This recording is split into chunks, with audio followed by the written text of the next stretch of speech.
Assalamualaikum warahmatullahi wabarakatuh. Bismillahirrahmanirrahim. Alhamdulillahirabbil alamin. Wabihi nasta'inu wala umuri dunia waddin.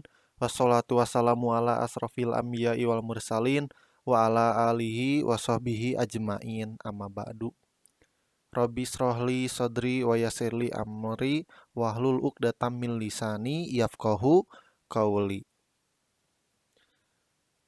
Bagaimana kabarnya anak-anak kelas 3? Semoga kalian tetap semangat dan tetap dalam keadaan sehat walafiat. Ini adalah pelajaran kedua di semester 2 ini, pelajaran pendidikan agama Islam dan budi pekerti bersama Pak Ibnu di sini ya. Meskipun kita belajar lewat online atau dalam jaringan, kita harus tetap semangat dalam melaksanakan pembelajaran karena mau bagaimanapun belajar lewat online itu masih lebih baik daripada diam terus di rumah tanpa mengerjakan apa-apa. Baik, mari kita mulai pembelajaran untuk hari ini.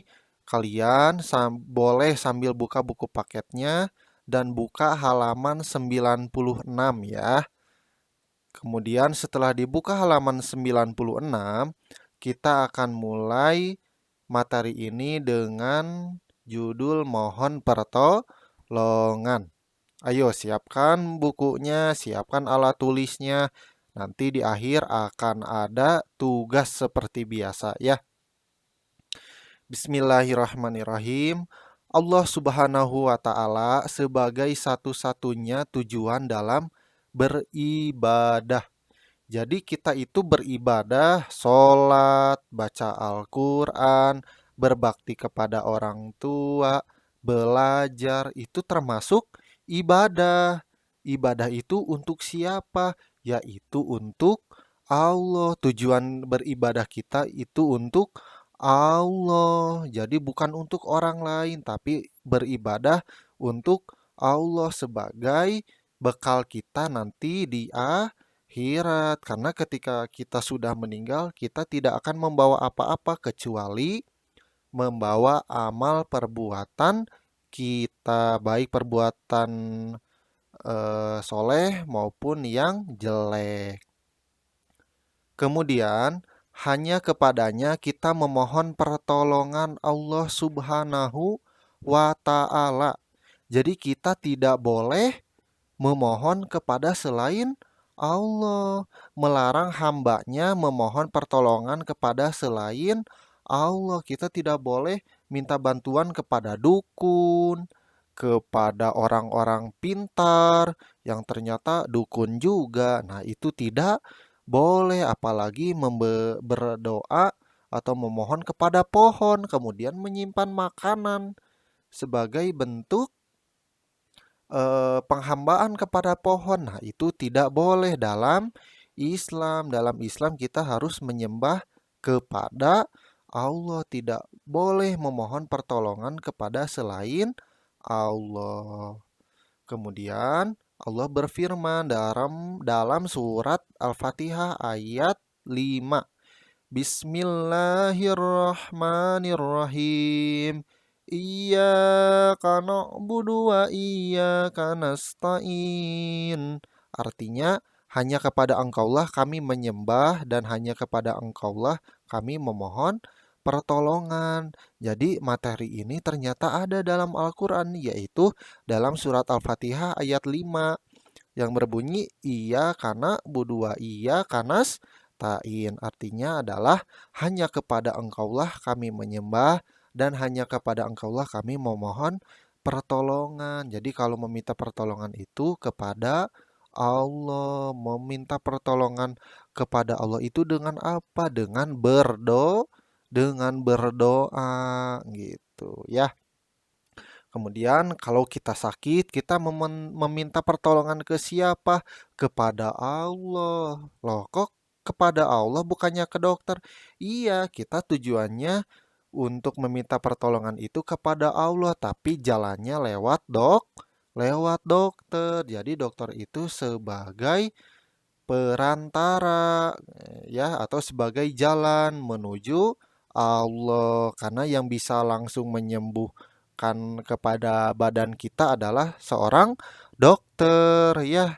Nah, ketika kita berobat, kita berniat bahwa kita itu beribadah itu untuk datang ke dokter supaya sembuh lagi itu karena Allah lewat dokter ya itu bentuk usaha kita. Kita jangan terpaku oleh kata guru juga berdoa kalau sakit harus kepada Allah. Iya, harus kepada Allah, niatnya harus kepada Allah. Tapi yang menyembuhkan adalah Allah dan dokter adalah sebagai perantara. Kemudian memohon pertolongan kepada Allah Subhanahu wa taala dengan cara berdoa kepada Allah. Doa ingin selamat dunia dan akhirat, kalian sudah tahu. Yang doanya Rabbana atina fid dunya hasanah wa fil akhirati hasanah wa qina adzabannar. Nah, itu doa untuk keselamatan dunia dan akhirat. Kemudian ada doa untuk eh, kedua orang tua kita. Siapa yang tahu? Nah, mungkin kalian juga sudah pada tahu. Bismillahirrahmanirrahim. Robbi firli wali walidayya warhamhuma kama robbayani sogiro. Ya, ya Allah, ampunkanlah dosa kedua orang tuaku dan sayangilah mereka seperti mereka menyayangiku ketika aku kecil. Ya. Kemudian berdoa dilakukan setiap hari, baik di waktu sempit maupun lapang, di waktu sehat maupun sakit, dan di waktu senang maupun susah. Jadi berdoa itu jangan ketika kita sedang susah, kita sedang sakit baru berdoa kepada Allah. Kita sedang kekurangan uang baru minta kepada Allah. Nah, itu tidak baik. Jadi berdoa itu baik ketika kita banyak harta, banyak makanan, sedang sehat. Nah, kita tetap harus berdoa kepada Allah Subhanahu wa taala. Jadi kita jangan berdoa karena ada butuhnya ya, tapi kita harus membutuhkan Allah dalam setiap waktu. Kemudian keutamaan berdoa di antaranya Allah Subhanahu wa taala selalu menyertai hamba-hambanya yang berdoa kepadanya. Pak, apa manfaat dari berdoa? Manfaat dari berdoa adalah Allah selalu menyertai hambanya yang berdoa kepada Allah. Jadi ketika kita berdoa, Allah itu selalu mendengarkan kita. Allah selalu ada di sisi kita. Allah itu dekat dengan kita. Jadi supaya kita ingin selalu dekat dengan Allah, kita harus sering berdoa kepada Allah. Ya, jadi meminta pertolongan, berdoa itu hanya untuk Allah ya. Kemudian kita langsung ke bawah. Nah, tugas yang pertama adalah kalian buka halaman 97. Nah, di halaman 97 ini ada tabel mengenai sikapku. Aku harus berdoa kepada Allah Subhanahu wa taala setiap memulai pekerjaan. Nah, di sini kemudian insya Allah aku bisa. Jadi, dalam berdoa itu kita harus yakin bahwa kita itu bisa berubah jadi awalnya males, jadi semakin rajin. Berilah tanda checklist pada kolom yang tepat. Contoh, aku selalu berdoa kepada Allah. Nah, kalian harus jawab jujur. Kalian selalu jawab selalu, sering, kadang-kadang, atau tidak pernah. Kalian harus jujur. Contoh, kalian sudah sholat maghrib nih. Kan kalau sudah sholat maghrib kita disuruh untuk berzikir oleh Pak Ustadz di pengajiannya. Tapi oleh kalian ketika sudah sholat selalu Assalamualaikum, Assalamualaikum, langsung lari keluar madrasah, keluar masjid. Nah, itu tidak boleh. Kita harus berzikir dulu. Subhanallah, Alhamdulillah, Allahu Akbar. sebanyak masing-masing 33 kali. Sudah gitu berdoa. Berdoanya boleh gak dengan bahasa Indonesia? Boleh. Ya, jadi Allah mah maha tahu segalanya. Bahasa Indonesia pun Allah maha tahu. Jadi kalau kita berdoa itu tidak harus bahasa Arab, bahasa Indonesia pun bisa.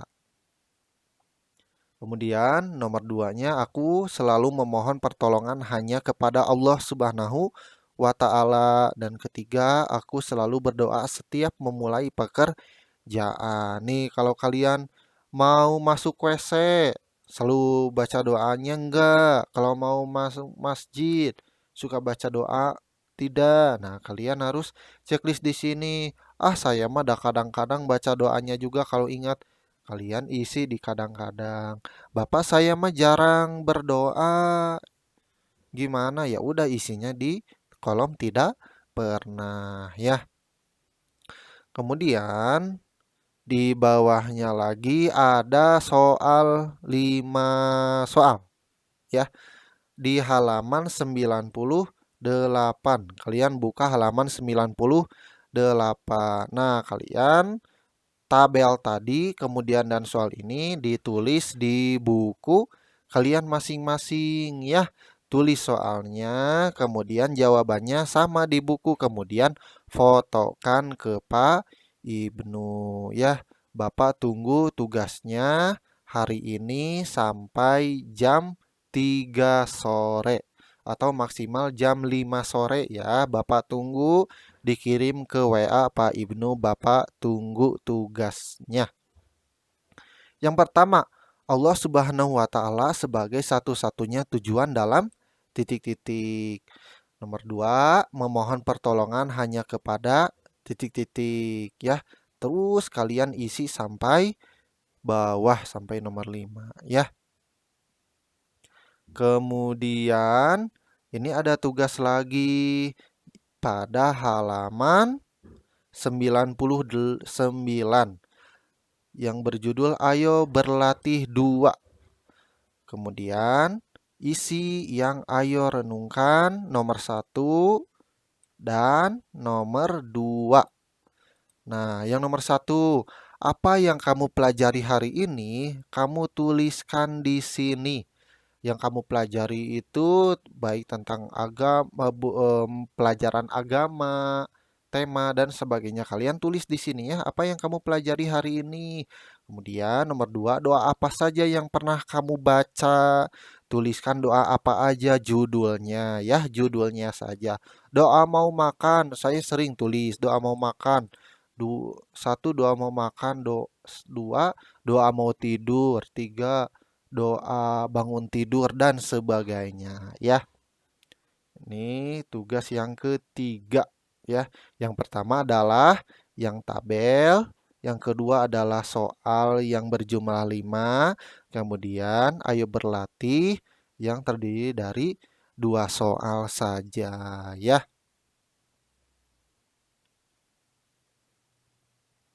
Nah, mungkin untuk sekarang cukup sekian yang bisa Bapak sampaikan. Mohon maaf bila ada kekurangan. Minggu depan kita akan latihan soal ya atau ulangan harian pelajaran 7 mengenai hati tentram dengan berperilaku baik. Jadi jangan lupa tugasnya ya. Selain mendengar materi dari Bapak, kalian kerjakan tabel, kemudian soal yang 5 dan soal yang 2 di ini ya. Kerjakan di buku masing-masing. Kemudian setelah diisi, difotokan, kirim ke WA Pak Ibnu. Terima kasih atas perhatiannya. Semoga kalian tetap semangat dan jangan lupa tugasnya dikerjakan. Mudah-mudahan kita belajar ada manfaatnya, kalian semakin mengerti dan siap untuk melaksanakan berdoa setiap mau melaksanakan sesuatu hanya kepada Allah. Mungkin cukup sekian yang bisa Bapak sampaikan. Mohon maaf bila ada kekurangan. Billahi taufiq wal hidayah. Wassalamualaikum warahmatullahi wabarakatuh.